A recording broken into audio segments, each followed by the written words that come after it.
And Donald Trump is now officially the Republican nominee for president, with less than 4 months to go until the U.S. election.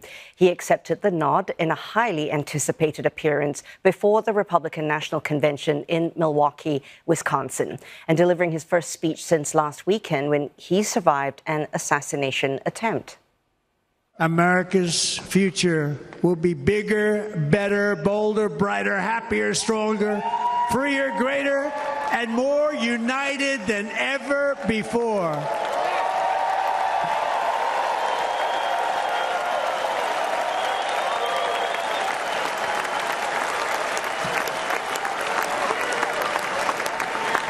And quite simply put, we will very quickly make America great again. Trump at first adopted a tone of unity during his address before shifting to well-worn attacks on the Biden administration. The Republican presidential candidate, who's been charged with multiple felonies and criminal cases he dismisses as political witch hunts, said that he's not a threat to democracy, as his opponents claim.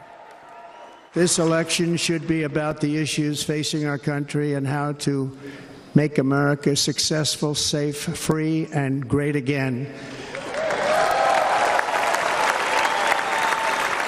And we must not criminalize dissent or demonize political disagreement, which is what's been happening in our country lately at a level that nobody has ever seen before.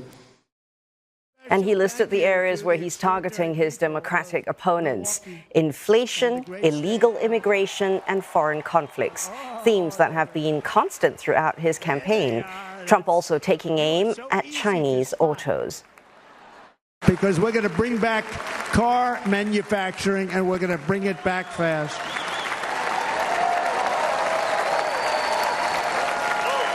They're building some of the largest auto plants anywhere in the world. Think of it, in the world. We're going to bring it back. We're going to make them. We don't mind that happening, but those plants are going to be built in the United States, and our people are going to man those plants.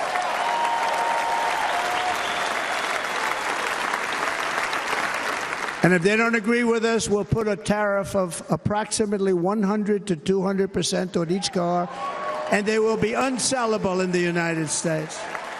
Simon Marks lays out more key takeaways from Republican presidential nominee Donald Trump's speech.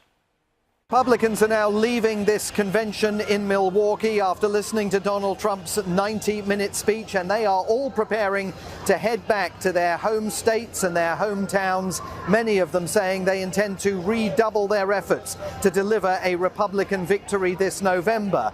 Donald Trump's speech was essentially two separate addresses. He started with a very emotive, somewhat subdued description of the attempted assassination that he survived last weekend in Butler, Pennsylvania. "I shouldn't be here," he told the convention delegates, and said that he had been saved by the hand of God.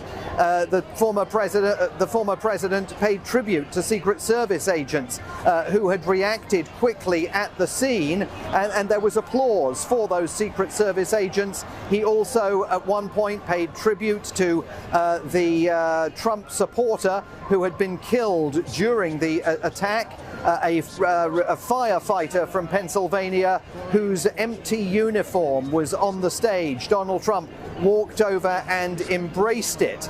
After that emotional part of the speech, in which Donald Trump called for unity and healing throughout the country, he then returned to themes that you more often hear in his standard stump speech, and for a considerable part of his 2-hour address was talking about the need to crack down on what he repeatedly referred to as an invasion of illegal immigrants into the United States. He vowed to finish building the wall with Mexico that he started to build during his first term in office, and insisted that he will seal the border between the two countries, although there was no detail provided about exactly how he is going to do that.